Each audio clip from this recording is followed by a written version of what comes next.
Progress. आ रहे हो? बाकी बच्चे किधर भाग गए हैं? 19-20 बच्चे थे क्लास में, बिलास क्लास में। ब्रेक नहीं होगी सर, 2 मिनट की। मैं जरा लेता हूँ 2 मिनट। 2 मिनट हम लोग जो है वो चलें डिस्कशन कर लेते हैं, तब तक वो आ जाएंगे फिर नेक्स्ट पढ़ेंगे। सर यूनी का क्या है हिसाब किताब? यूनी ओपन यार होगी? 7th से पता चलेगा, 7th ऑफ जून से कि क्या करते हैं।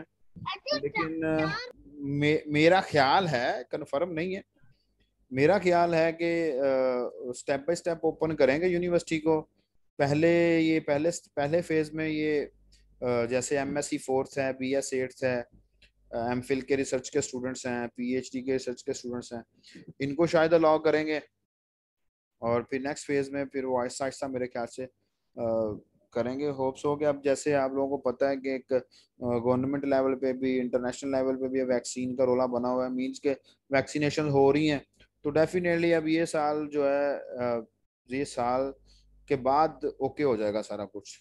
जो सिचुएशन इस वक्त नज़र आ रही है उसके मुताबिक तो यही नज़र आ रहा है कि मेरा ख्याल है कि जो आप मेरा ख्याल है, लेकिन हो सकता है आप लोगों को लिए भी ओपन कर दें, लेकिन मेरा ख्याल है कि आप लोगों का जो नेक्स्ट सेमेस्टर होगा वो फिर फिजिकल से स्टार्ट होगा सितंबर अक्टूबर में, क्योंकि तब तक इनका ख्याल है कि मोस्टली जो लोग होंगे वो उन्होंने वैक्सीनेशन करवा ली होगी, तो हम लोग जो है ना वो यूनिवर्सिटी को ओपन कर दें।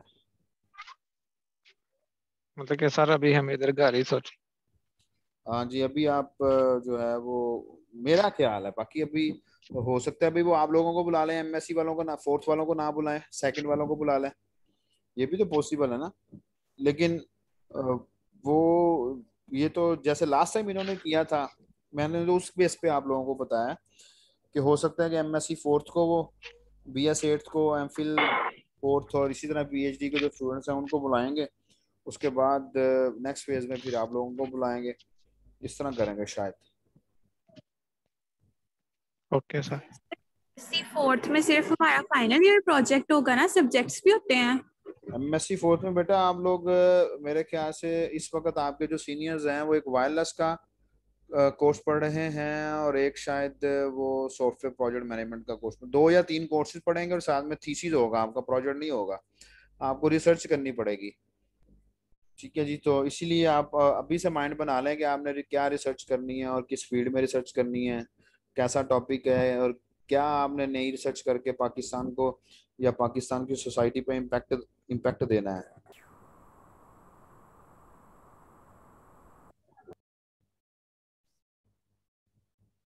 सही, रिसर्च करके थीसिस लिखने पड़ेंगे? जी, आपने रिसर्च करनी है, आपने 75 पेजेस का थीसिस जो है वो आप लोगों ने लिख के सबमिट करवाना होता है, और वो थीसिस जो होता है वो प्लेजरिज्म फ्री होना चाहिए। प्लेजरिज्म फ्री से मुराद ये है कि 75 पेजेस आपके आपके अपने लिखे हो, आपका अपना काम हो।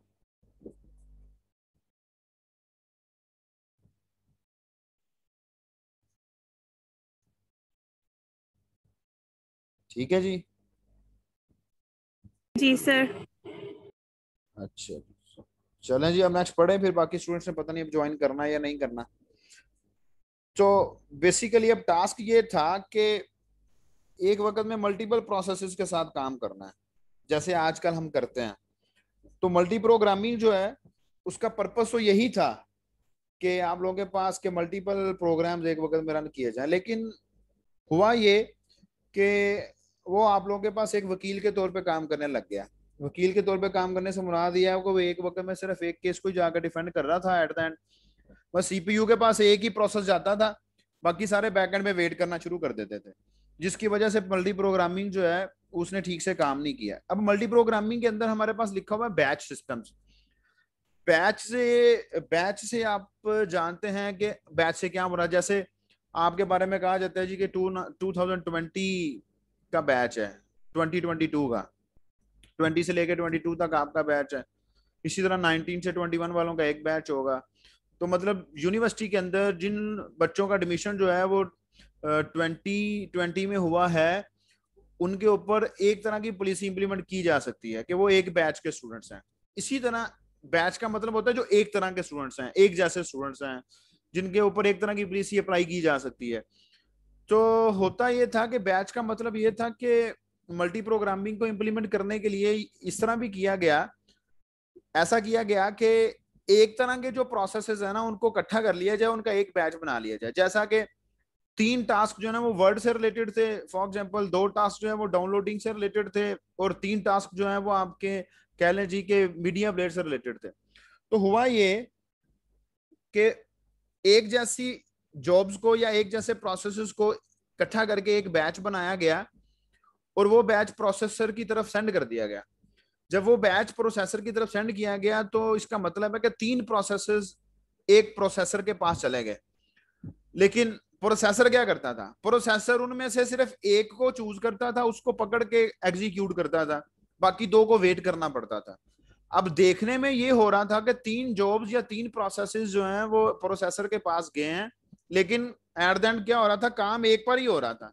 तो मल्टीटास्किंग जो थी ना वो नहीं हो पा रही थी, कि जैसे आजकल हम कर रहे हैं। अब आप देखें ना, आप इस वक्त में आप लोग हो सकता है कि मुझे भी सुन रहे हैं, आप मोबाइल फोन पे अपना लेक्चर सुन रहे हैं, मुझे भी सुन रहे हैं, और साथ में आप व्हाट्सएप भी यूटिलाइज कर रहे हैं।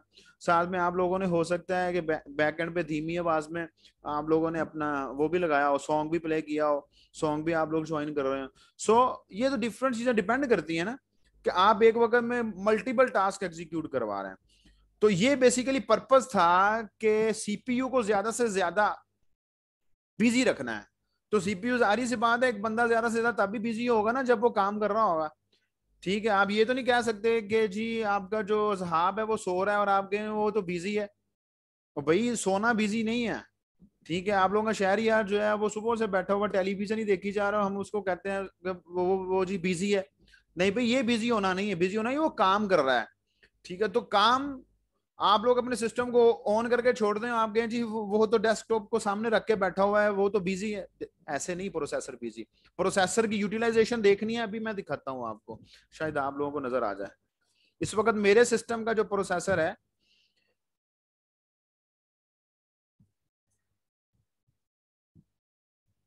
मेरे सिस्टम का प्रोसेसर ये आपको मैं आपको स्क्रीन पे शो करवाता हूं। आ रहा है जी मेरे सिस्टम की प्रोसेसर की यूटिलाइजेशन कितनी आ रही है, ये देखें 41 सीपीयू पर। 41 48। ये जब मैंने टास्क मैनेजर ओपन किया था ना, ये टास्क मैनेजर मैंने ओपन किया तो ये 54% इसकी यूटिलाइजेशन थी। अब ये आप देखेंगे इसकी यूटिलाइजेशन कम ज्यादा हो रही है, एक लेकिन एक रेंज के अंदर है। क्यों एक रेंज के अंदर है, इसलिए एक रेंज के अंदर है क्योंकि वो प्रोसेसेस तो फिक्स हो गए हैं जितना वो काम कर रहा है। ठीक, अब मैं इसके ऊपर और बटन डालता जाऊंगा और बटन डालता जाऊंगा और प्रोसेस ओपन करता जाऊंगा। अभी मैं ओपन करता हूँ बैक एंड में, मैं 2-3 एप्लीकेशन और ओपन करता हूँ। ठीक है, मैं विनवर्ड ओपन करता हूँ। ठीक है, देखिए सेंट्रल प्रोसेसिंग यूनिट एक वक्त के लिए 100% पे गई है कि नहीं गई। ओके, ये सर। एक्सेल को ओपन करता हूँ। जी सर। तो अभी आप देखेंगे कि आपके पास मेरे सीपीयू यूटिलाइजेशन जो है वो एक वक्त के लिए 100% पे गई थी, लेकिन उस पर फिर कम आ गई। क्यों, जब मैंने विनवर्ड ओपन किया तो प्रोसेसर को इंटरप्ट गई, और भाई इधर काम करो, विनवर्ड ओपन करो। प्रोसेसर ने बाकी काम जो है उनको भी साथ साथ थोड़ा सा आहिस्ता आहिस्ता लेके चला, और साथ में उसने मेरी माइक्रोसॉफ्ट वर्ड को भी ओपन किया, फिर इसी तरह उसने एक्सेल को भी ओपन किया। अब नीचे देखें जरा मेरी मेमोरी की यूटिलाइजेशन कितनी है। इस वक्त मेरी 3.6 जो है ना वो मेमोरी जो है इस वक्त यूज हो रही है। ठीक है, इस वक्त मेरे सिस्टम के अंदर 162 प्रोसेसेस जो है वो यूटिलाइज इस वक्त एग्जिस्ट करते हैं। इस वक्त मेरे सिस्टम के जो है ना वो 1952 थ्रेड्स एग्जिस्ट कर रहे हैं। ये थ्रेड्स क्या होते हैं ये मैं आपको बताऊंगा बाद में। मेरी हार्ड डिस्क जिसमें सी, ई और एफ ड्राइव है, उसकी यूटिलाइजेशन देखें कितनी है, कभी 0 हो जाती है, कभी 18 हो जाती है, कभी 5 हो जाती है। क्यों, वो कभी हार्ड डिस्क से डाटा उठाना है, हार्ड डिस्क को छेड़ना है, तो फिर ही हार्ड डिस्क के यूटिलाइजेशन में आना है ना आपके पास। ठीक है, अभी मैं आप लोगों के पास यहाँ पर मैं कोई फाइल ओपन करता हूँ, देन आप देखिएगा कि मेरी हार्ड डिस्क की यूटिलाइजेशन बढ़ेगी या नहीं बढ़ेगी। यहाँ पर मैं किसी और फाइल को ओपन करता हूँ, कोशिश करता हूँ किसी में मेरे पास अगर कोई हैवी फाइल पड़ी है तो मैं उसको ओपन करता हूँ। चले जी, हैवी फाइल अब मुझे ढूंढनी पड़ेगी, अपना सॉफ्टवेयर ढूंढना पड़ेगा रिसर्च का। रहने दो, उसको नहीं मैंने ढूंढना, मैं कोई एक फाइल ओपन कर लेता हूँ। वो डिस्क गई थी 96 पे, नोट किया था किसी ने? जी सर। 96 पे गई, 96 से अभी भी 100 पे है। अभी डिस्क मेरी 100 पे चली गई, ठीक है। अभी थोड़ी देर बाद आप देखेंगे कि ये जो है वो कम भी हो जाएगी, ये कभी ज्यादा होना शुरू हो जाएगी, ये कम होना शुरू हो जाएगी। देखिए कम होना शुरू हो गई है, क्योंकि अब उसकी डिस्क की यूटिलाइजेशन कम हो गई है मेरे पास, अब मैं उसको नहीं यूज कर रहा ना।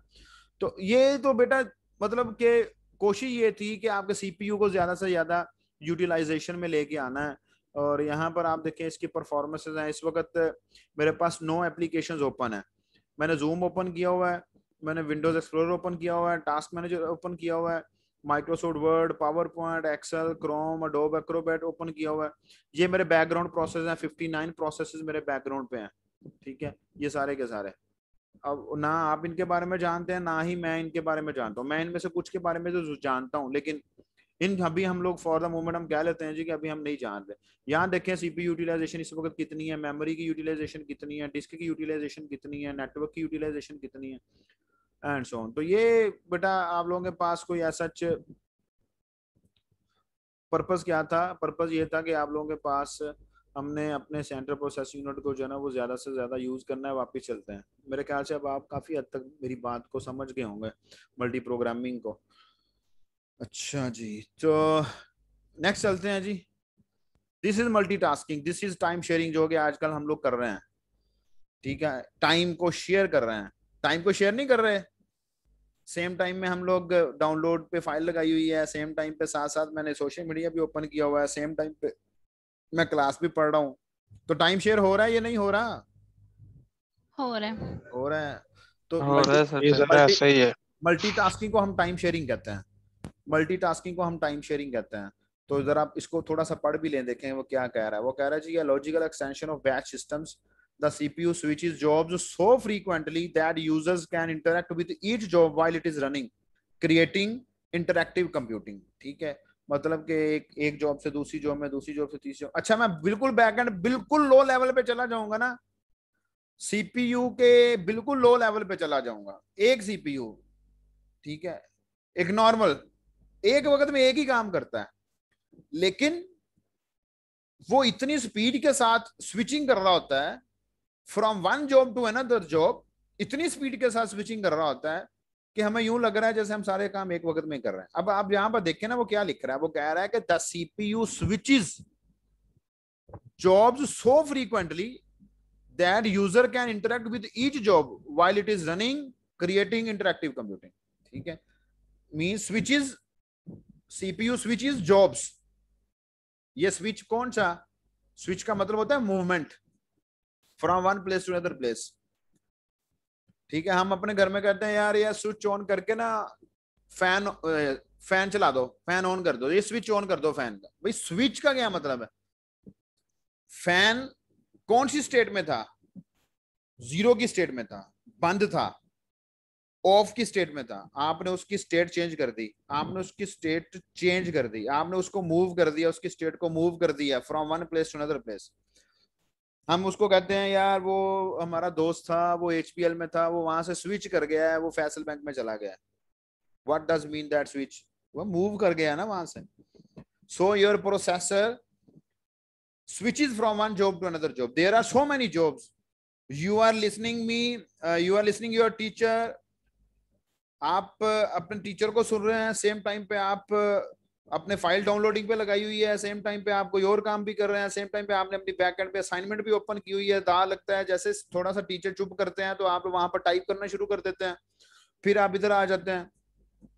अब सेम टाइम पे सर की आवाज भी आई जा रही है, सेम टाइम पे फाइल भी डाउनलोड होती जा रही है। भाई एक वक्त में ये काम कैसे हो रहा है? आपका प्रोसेसर स्विच कर रहा है, इतनी स्पीड के साथ स्विच कर रहा है। हो सकता है आपके सिस्टम के अंदर मल्टीपल प्रोसेसर लगे हों। अब क्या हुआ? अब ये हुआ कि अब हमारे सिस्टम्स के अंदर मल्टीपल प्रोसेसर आ गए हैं। एक प्रोसेसर एक वक्त में एक काम ही करेगा, लेकिन अब क्या है, अब हमारे पास मल्टीपल प्रोसेसर आ गए। भाई यूजर की जो ख्वाहिश थी ना कि स्पीड बहुत होनी चाहिए, वो ख्वाहिश फुलफिल करने के लिए क्या किया गया? डुअल कोर सिस्टम्स आए, क्वाड कोर सिस्टम्स आए, ऑक्टा कोर सिस्टम आ गए, ऐसा ही है ना बेटा, सुन रहे हैं ना आजकल, मैंने सेल फोन लेना है, वो जी मैंने क्वाड कोर Yes, वाला sir. Quad sir core. इसका यही हुआ कि हम जॉब्स को बांट देंगे, मतलब ये पहले जॉब फर्स्ट जॉब करनी है, फिर उसके बाद सेकंड जॉब पे कौन सा टाइम करना है, ऐसा ही है।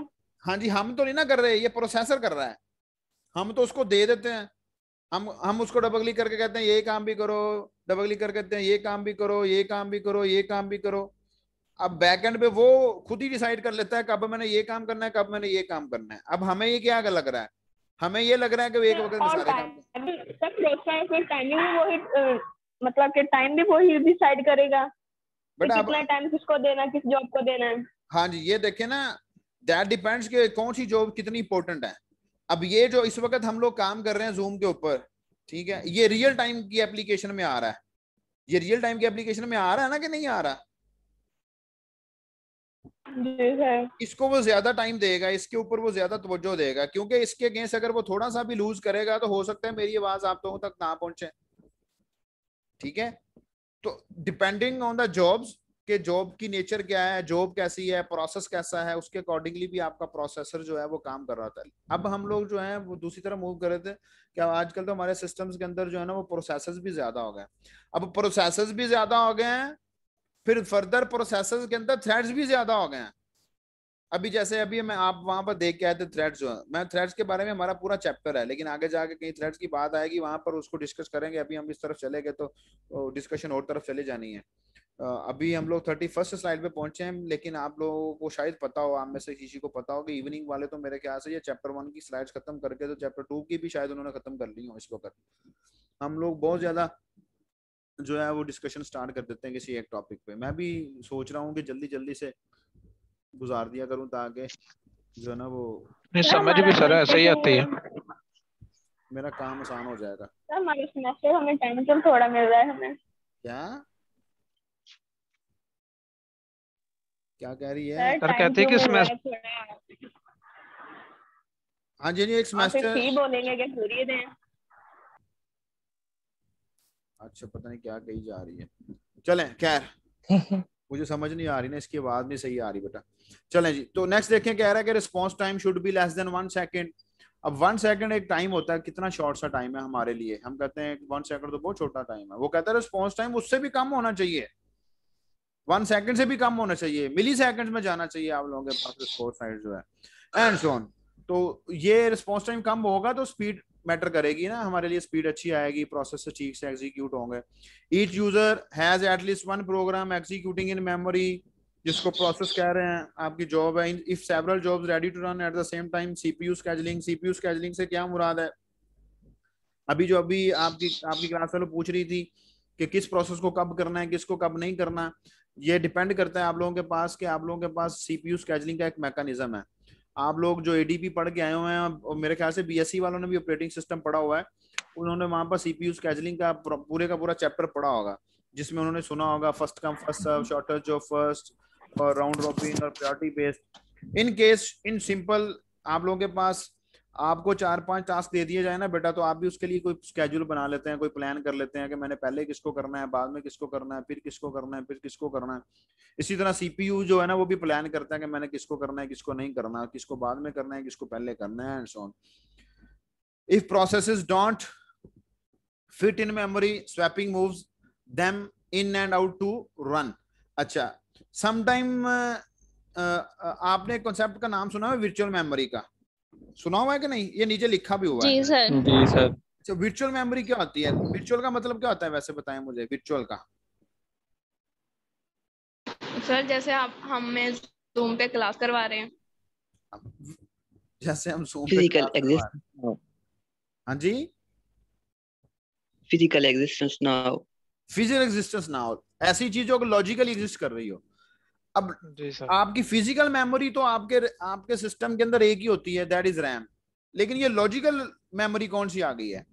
लॉजिकल मेमोरी बेटा जब हमारी हार्ड डिस्क का ना एक छोटा सा पोर्शन असाइन कर लिया जाता है, फिक्स कर लिया जाता है, जो कि एज ए रैम काम करता है। वो जो आपकी हार्ड डिस्क का थोड़ा सा पोर्शन एज ए रैम काम करता है ना, उसको वर्चुअल मेमोरी बोलते हैं। वो एज ए रैम इसलिए काम करता है कि समटाइम ऐसा हो रहा होता है कि रैम फुल हो जाती है। जब रैम फुल हो जाती है ना, तो फिर डाटा को रैम में तो नहीं रखा जा सकता, फिर डाटा जो है ना वो वर्चुअल मेमोरी में स्टोर किया जाता है टेम्परेरी बेसिस पे। मतलब रैम का काम जो है ना वो वर्चुअल मेमोरी से लेना शुरू कर दिया जाता है। तो वहां फिर वर्चुअल मेमोरी में से डाटा लेना, वर्चुअल मेमोरी में डाटा रखना, स्वैपिंग करना, वहां से डाटा रखा, वहां से लिया, इसको कहते हैं स्वैपिंग। वही आपको बता रहा है कि if processes don't fit into memory. अब मेरी बात आपको समझ आ गई होगी कि अगर मेमोरी में प्रोसेस फिट नहीं हो रहा, swapping moves them in and out to run. Means के वो वर्चुअल मेमोरी में पड़ा था, वर्चुअल मेमोरी में रखा फॉर द टाइम बीइंग, फिर उसको वहां से उठाया, मेमोरी में लेके आए, रन किया, रनिंग करने के बाद उसका काम खत्म हुआ, उसको वापस वर्चुअल मेमोरी में ले गए, फिर वहां से उठा के लेके आए, फिर रनिंग की, रनिंग फॉर्म में लेके आए, फिर उठा के वहां रख दिया, फिर कोई दूसरा प्रोसेस वहां से रखा, वहां से लिया, फिर वहां रख दिया, फिर वहां से लिया, फिर वहां रख दिया। Swapping moves them in and out to run. क्योंकि रनिंग तब भी होनी है जब उन्होंने रैम में आना है, वर्चुअल मेमोरी में से उठा के रन नहीं किया जाएगा। रन तभी किया जाएगा जब उसको वर्चुअल मेमोरी से उठा के रैम में रखा जाएगा। ठीक है जी। तो ये जो बात उसने यहाँ लिखी हुई है, if processes don't fit in memory, अब आपको इसकी बात भी समझ आ गई होगी और होप्स हो कि वर्चुअल मेमोरी का कॉन्सेप्ट का भी पता लग गया होगा कि ये है क्या चीज। बता दें, हो गया क्लियर या कंफ्यूजन है तो मैं रिपीट कर देता हूँ। हो गया सर क्लियर। चलें, वेरी गुड, नेक्स्ट चलते हैं जी। ये आपकी मेमोरी का लेआउट है मल्टी प्रोग्राम सिस्टम्स के लिए। वो कहते हैं जी ये आपका ऑपरेटिंग सिस्टम है, यहाँ पर process 1, process 2, process 3, process 4 multiple processes आपकी मेमोरी में एग्जिस्ट कर रहे होते हैं। शुरू में हम लोग बोल के भी आए हैं कि जब हमारे पास एक वक्त में मल्टीपल, जारी सी बात है, अब जब आप जूम पे क्लास भी पढ़ रहे हैं और साथ में आपने कोई डाउनलोडिंग पे फाइल लगाई हुई है, तो आपका जूम वाला प्रोसेस है, उसके रिलेटेड डाटा भी मेमोरी में लोडेड है। आप जो फाइल डाउनलोड की है उससे रिलेटेड डाटा भी मेमोरी में लोडेड है।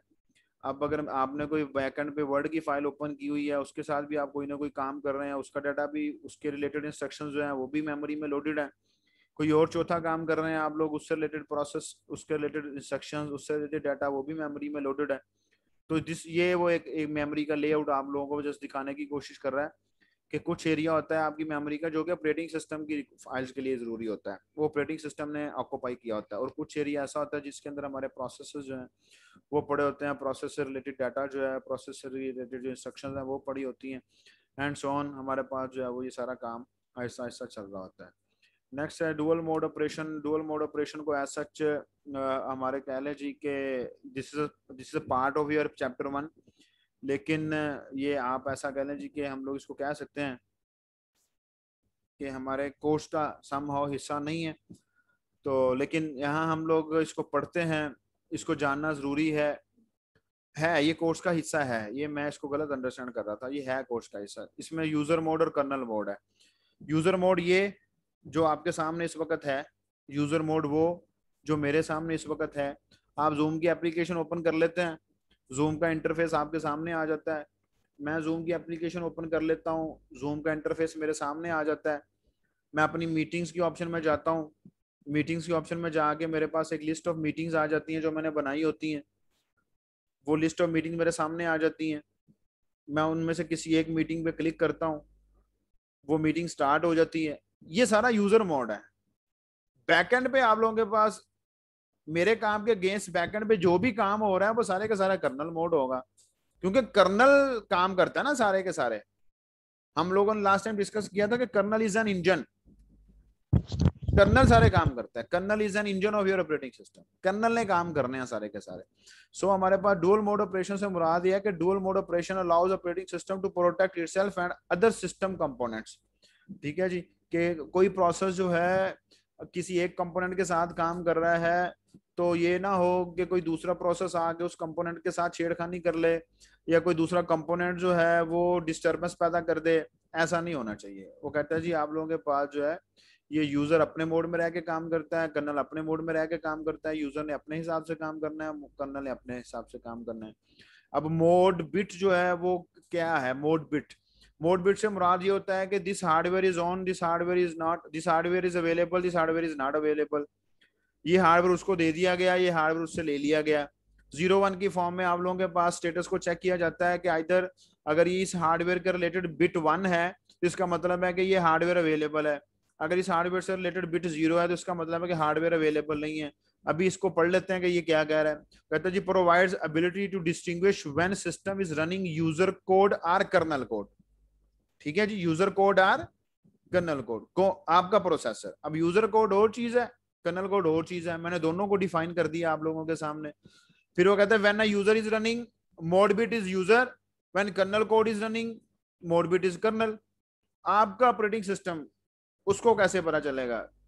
इस मोड बिट की वजह से पता चलेगा कि इस वक्त यूजर का प्रोसेस रन हो रहा है या आपके कर्नल का प्रोसेस रन हो रहा है। मींस के यूजर का कोड रन हो रहा है या आपके कर्नल का कोड रन हो रहा है। तो ये वो बातें हैं जो कि बेसिक बातें हैं जो कि हमें एज अ कंप्यूटर साइंटिस्ट जो है वो नॉर्मली पता भी होती हैं, और कम स्टूडेंट्स हैं जिनको नहीं पता होती, जिन्होंने तवज्जो नहीं दी होती शुरू में अपनी कंप्यूटर साइंस की फील्ड के अंदर। चलो जी, how do we guarantee that user does not explicitly set the mode bit to the kernel. वो कहता है कि हमें इसको कैसे गारंटी करना है कि यूजर जो है ना वो खुद से सेट ना कर सके।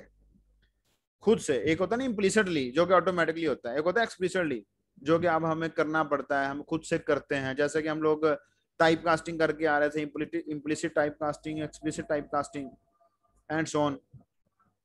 अजान हो रही है जी, जरा 2 मिनट मैं म्यूट कर रहा हूँ।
जी बेटा हो गई अजान खत्म।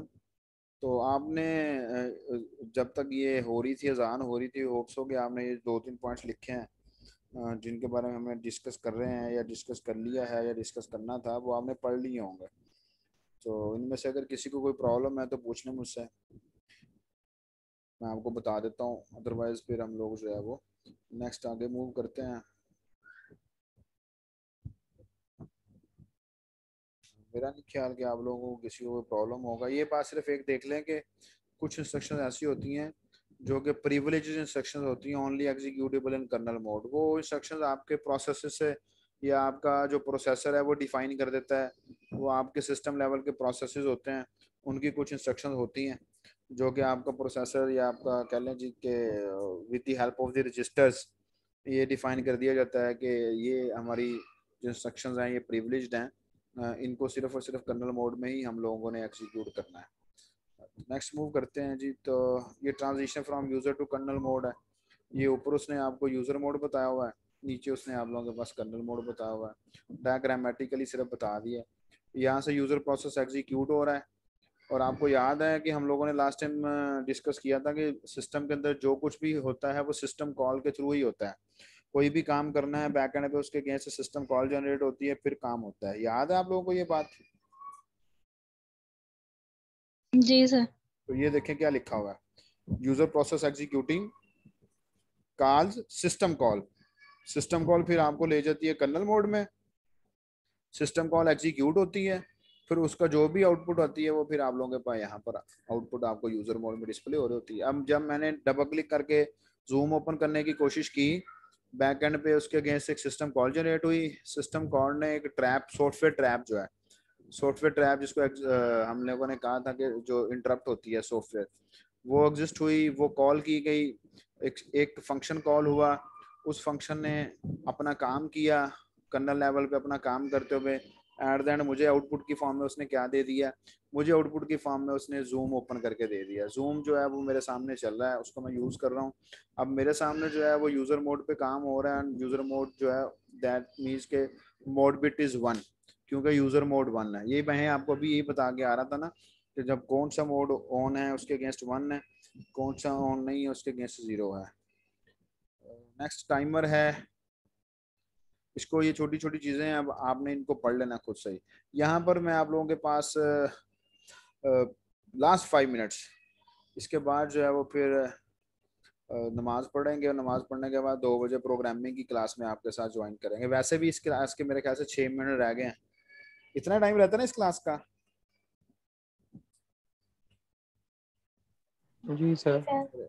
तो थक गए हैं तो बस कर देते हैं, बता दे मुझे। यस सर, 12 बजे के लगे हैं। ठीक है जी। जिया रहने दें कि पढ़ना है अभी थोड़ा सा? सर पढ़ा दें, जिया कह रही है। अच्छा सही है, जिया तो बहुत अच्छी बच्ची है, फिर इसका मतलब है वेली है। वेली है। जितना आप मुझे शहरियार एक्टिव लग रहे हो, सबसे ज्यादा तो अलग बंदे मुझे आप ही वेले लग रहे हो। जो वेला होता है ना, उसका पढ़ने को दिल नहीं कर रहा होता, वो कहता है मैं सारा दिन वेला ही रहूं, जिसको वेला मसरूफ कहते हैं। कोई नहीं ठीक बेटा, है सर, पढ़ते हैं सर। फिजिकल क्लासेस स्टार्ट होंगी ना, फिर आप लोगों को ठीक करूंगा। ठीक है, कोई बात नहीं बेटा, वैसे भी 5 मिनट्स रह गए हैं। प्रोसेस मैनेजमेंट से स्टार्ट करेंगे। स्लाइड्स में आपके साथ शेयर करता हूँ, कोशिश किया करेंगे इनको गो थ्रू करके आया करें। ठीक है, फिर हम लोग जो है ना वो GR से माजरत कर लेते हैं कि भाई अभी 5 मिनट्स रह गए थे, इसलिए हम नहीं पढ़ सके। तो नेक्स्ट क्लास सर जी कब हो रही है फिजिकल क्लासेस स्टार्ट? ये पता नहीं यार, अभी मैंने थोड़ी देर पहले बताया तो है इसके बारे में आप लोगों को कि क्या सीन मेरे ख्याल से क्या हो रहा है, क्या होगा। अब यूनिवर्सिटी क्या करती है ये डिपेंड करता है। तो 2 बजे बेटा प्रोग्रामिंग की क्लास में आपके साथ मिलते हैं इंशाल्लाह ताला। तब तक अपना ख्याल रखिए। Okay sir. ओके जी, अल्लाह हाफिज़।